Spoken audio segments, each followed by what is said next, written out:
I must confess, my friends, the road will not always be smooth. There will be still rocky places of frustration and meandering points of bewilderment. There will be inevitable setbacks here and there. There will be those moments when the buoyancy of hope will be transformed into the fatigue of despair. The Reverend Martin Luther King Jr., from his speech to the Southern Christian Leadership Conference in 1967, a speech he titled, "With a Question, Where do we go from here?"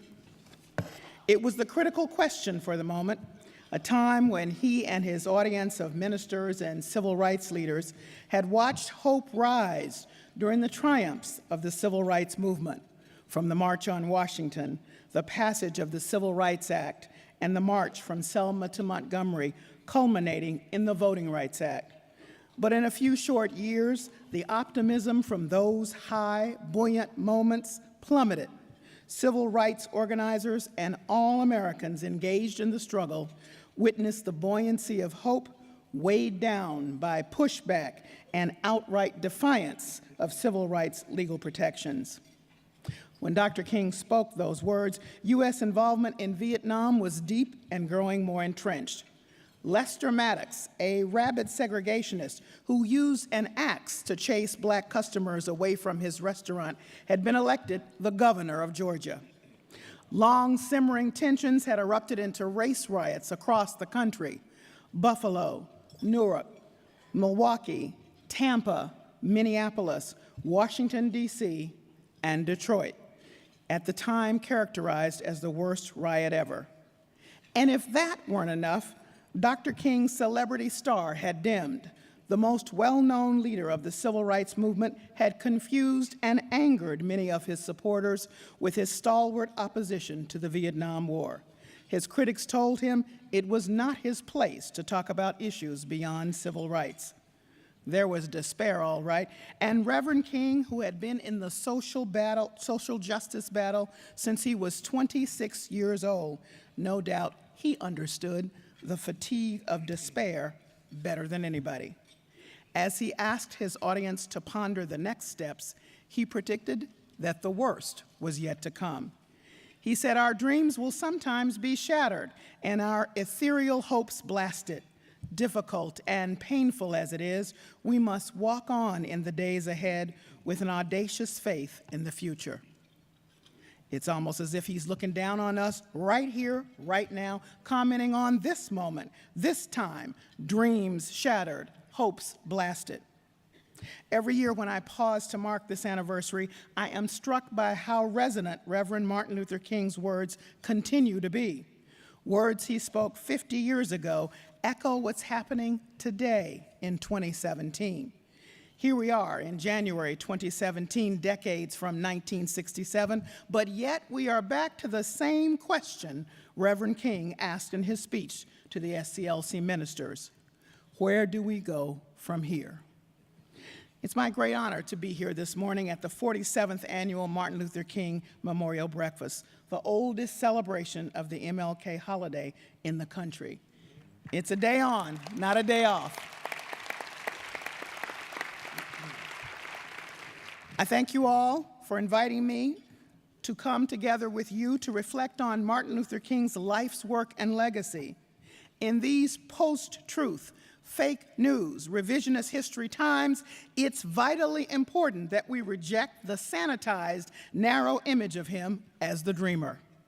I remind you that the "I Have a Dream" speech he delivered at the March on Washington was in fact titled "The March for Jobs and Freedom." He was a dreamer, but not one with his head in the clouds. His feet were planted firmly on the ground in reality. Yes, he spoke of his dreams for an America that embraced its darker citizens, but that one-dimensional Martin Luther King Jr. being celebrated by so many now is not the man who dared disagree with presidents. That Reverend King is not the man remembered for calling out the murderers of slain civil rights workers. He is not the man who made it plain that protesting war was indeed his business. That King is not the man once thought of as the most dangerous man in America, the man Cornel West calls the radical king. What must never be forgotten, what we must insist is recognized, is that Martin Luther King Jr. was first and foremost an activist.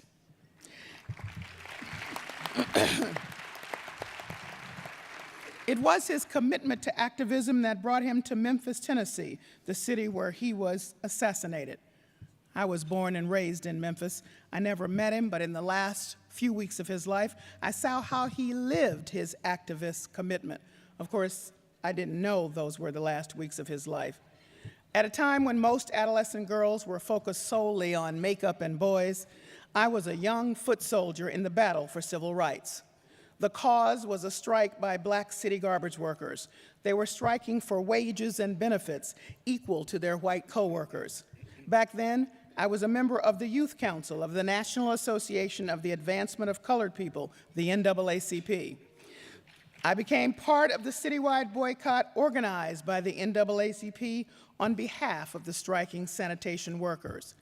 Every Saturday morning for weeks on end, I marched in a picket line with kids my own age in front of Memphis's downtown stores. The picketing drew local and national attention to the boycott and was an effort to put pressure on the business community, to in turn put pressure on the mayor and the city to respond to the strikers' demands. My parents were, as I later learned, frightened and nervous about my safety, and they struggled with letting me be a part of this ongoing drama. But I had begged, literally begged, to be a part of it, and they knew it was important to me and our community, so they entrusted me to the care of the adult organizers. There was an energy that was part of the movement organizing that drew all of us young people. Youth council members like myself put aside parties and took up picket signs, often bigger than we were. We skipped brownie meetings to attend mass meetings at Mason Temple Church.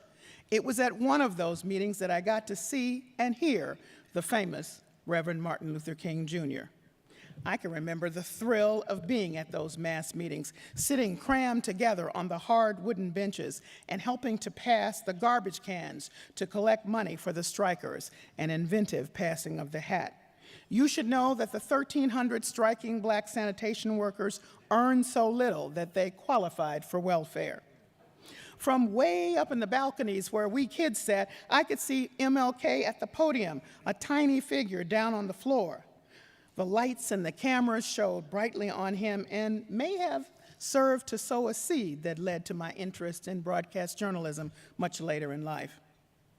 Well, the strike had been going on for weeks before Dr. King was invited to come to town to lead a march. We young people had taken up the cause of the garbage workers with an enthusiasm born of righteous passion. It was a testament to our youth that my fellow youth council members and I actually believed that we would cure racial justice in our lifetimes. Certainly, I could never have imagined that the hard-won victories by the people in the church and the thousands who put their bodies in the street could possibly be threatened.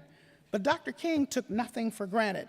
He stressed that human progress never rolls in on the wheels of inevitability, and he made clear that progress is only possible through the tireless efforts and persistent work of dedicated individuals. Tireless work. Tireless efforts, persistent work, isn't that what we've been doing?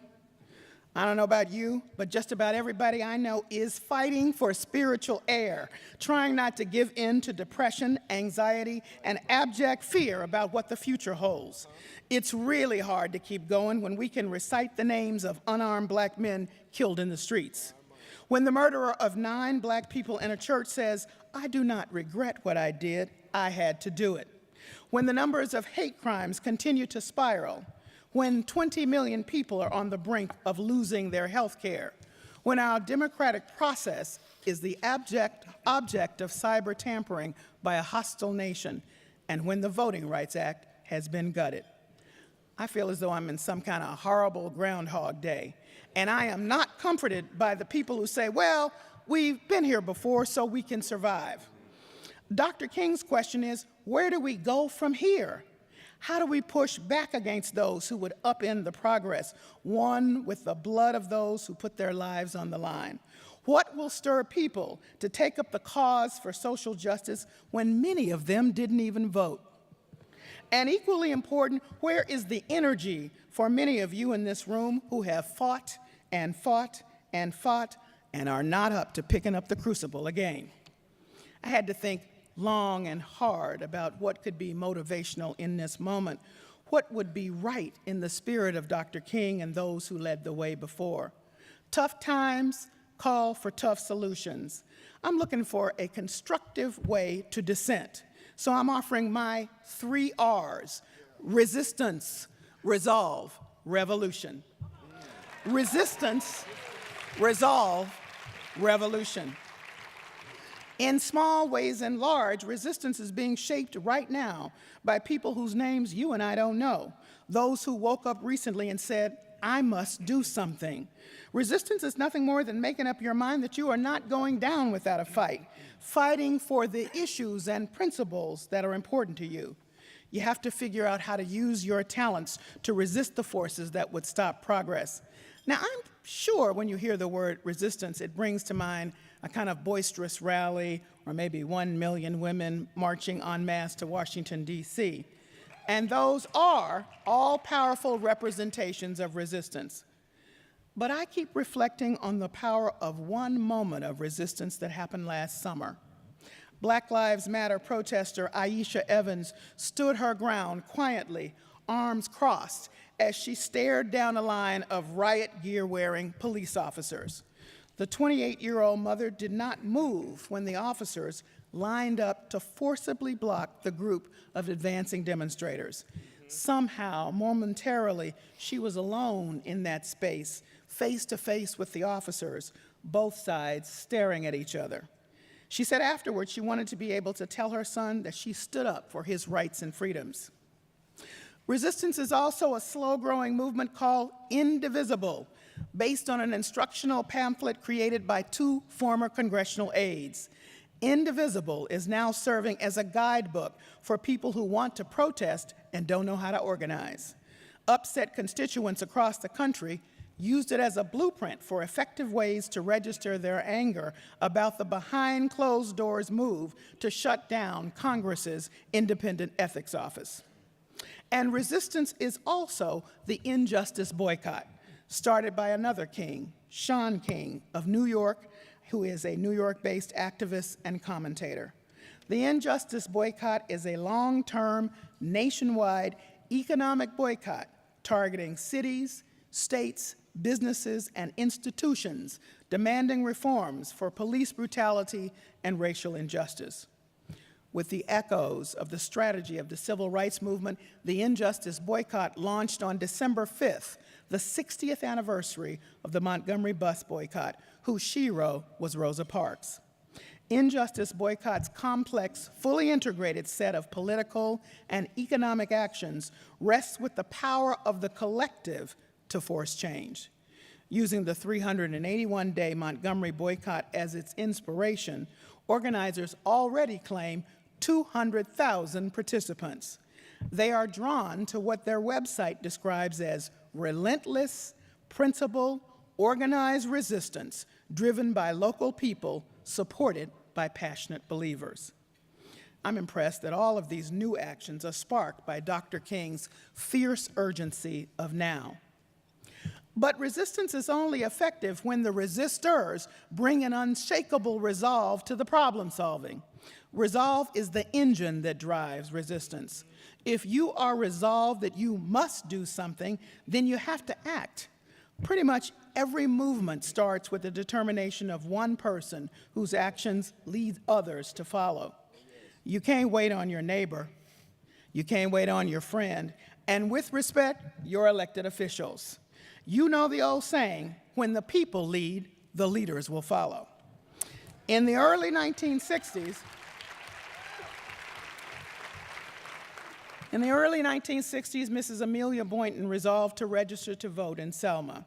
She had tried many times before. The civil rights organizers, the young people of SNCC, and the veteran ministers from SCLC came to town. The Selma campaign was a simple one to get past Sheriff Jim Clark's blockade outside the courthouse where voter registration took place.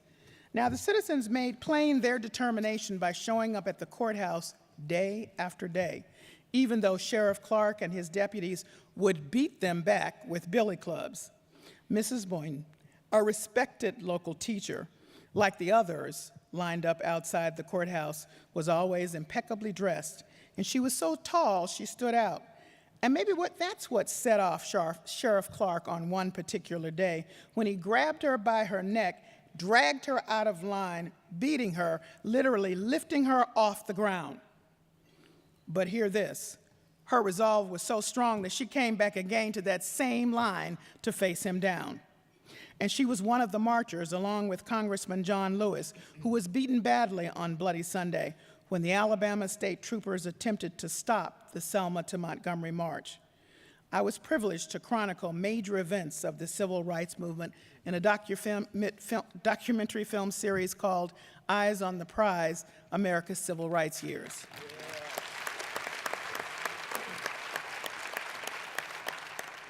Mrs. Boynton was the first person I met when I arrived in Selma. And like most of those whose stories we told, she was so humble about her participation during those dangerous times. I remember grasping her hand and telling her how excited I was to meet her. "You are?" she said, seeming surprised. But that's because they saw the work as what needed to be highlighted. But it was because of people like Mrs. Boynton's resolve and others determined, as she was, to stay in the fight. She lived long enough to enjoy the 50th anniversary festivities commemorating the march from Selma to Montgomery. That time, she crossed the bridge, the Edmund Pettus Bridge, peacefully, holding the hand of the first African-American president.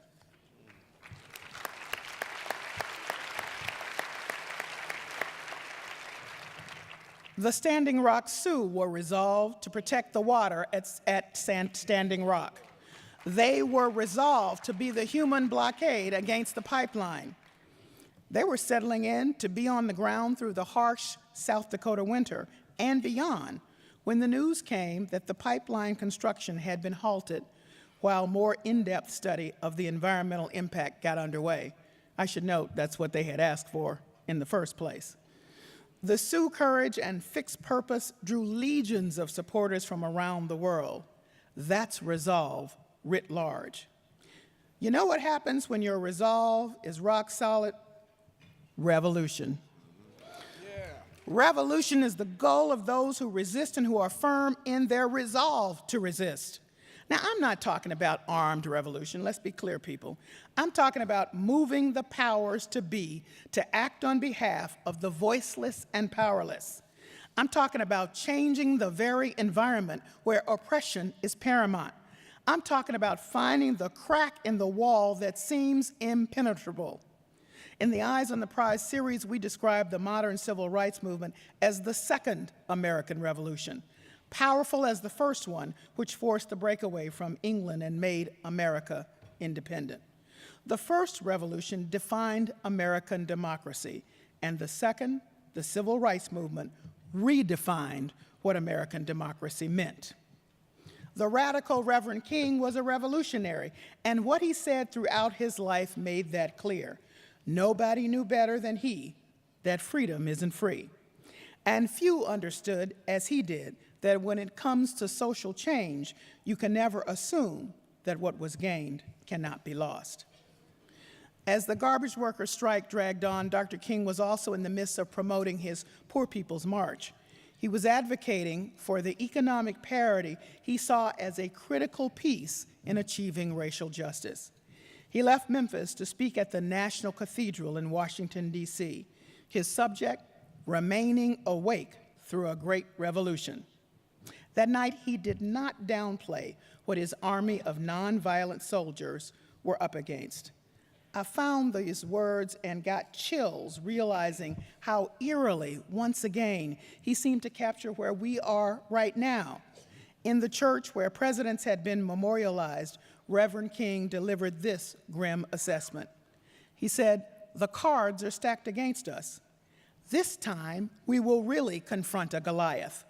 God grant that we will be that David of truth set out against the Goliath of injustice, the Goliath of neglect, the Goliath of refusing to deal with the problems and go on with a determination, now hear me, to make America the truly great America that it is called to be. That's the Reverend Dr. Luther King. 4 days after he stood in the pulpit and said those words, he was shot and killed. We should remember that those who went into the fray of the civil rights movement did not know how long they would have to fight. They didn't know how it would end, and they didn't know if there would be victories. They just knew they had to do something. At the end of the March on Washington, A. Philip Randolph, who organized and led the Brotherhood of Sleeping Car Porters, stepped to the microphone. It had been a triumphant day, high hopes, people excited. The March on Washington for A. Philip Randolph was a realization of a long-held dream of the elder statesman. He led the 200,000 or more in a public pledge.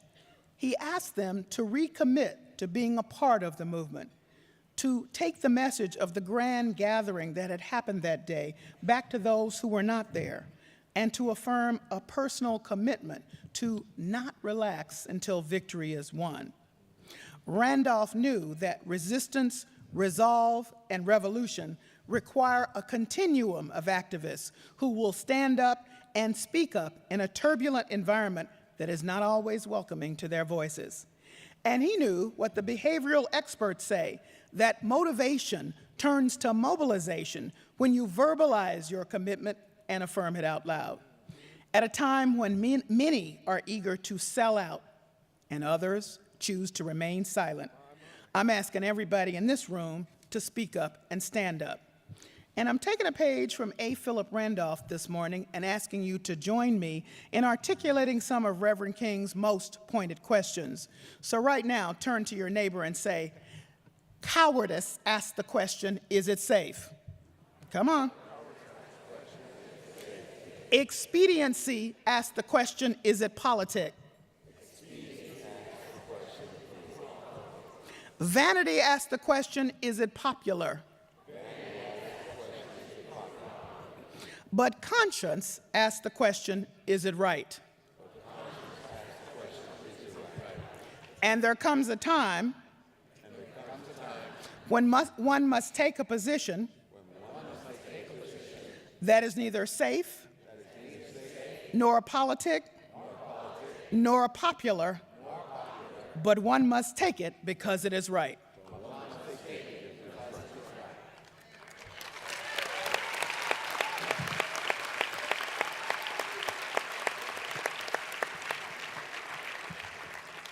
A lot of people are waiting for somebody else to take the lead in moral leadership, but we are it. It doesn't happen unless we do it. It's up to us. One last thing. On the night of April 3rd, no amount of begging would persuade my parents to let me attend what turned out to be the last speech that the Reverend Martin Luther King Jr. delivered in his life. That night, gale force winds pumped gallons of rain into the city. It was a thunderstorm of epic proportions, a sign many said afterwards that he shouldn't have come to Memphis. While the rain beat down, Dr. King spoke as if seeing his own premature death. Near the end of that speech, he told those gathered, I've been to the mountaintop, and I've looked over, and I've seen the promised land. I may not get there with you, but I know that we as a people will get to the promised land. Now that came near the end of the speech, and you've probably heard that part many times. I, however, am taken by what he said at the beginning of that speech, words meant to offer comfort and encouragement to the tiny group of weary sanitation workers and their supporters who braved the elements to be there, the folks who ended up being a part of a more intimate gathering because of the weather. And perhaps that is how it should be, because in the end, it is the few, the faithful, and the persistent who stay the course, the people who are not going to let nobody turn them around. Looking out at them, King offered these words of encouragement. Only when it's dark, he said, can you see the stars. It's plenty dark now. And we need each pinprick in the night sky to light a new path for social justice. Will you be one? Were he alive today, Dr. King would be 88 years old. We can light birthday candles, surely, but I propose something more, a gift I know that he'd value. Pledge right here and now 88 days of service, 1 day for every year of his would-be birthdays. The best gift in tribute to the memory and legacy of this great man is our pledge to move ahead with tenacious work, with determined long-term effort, and with the faith that is the assurance of things hoped for, always keeping our eyes on the prize.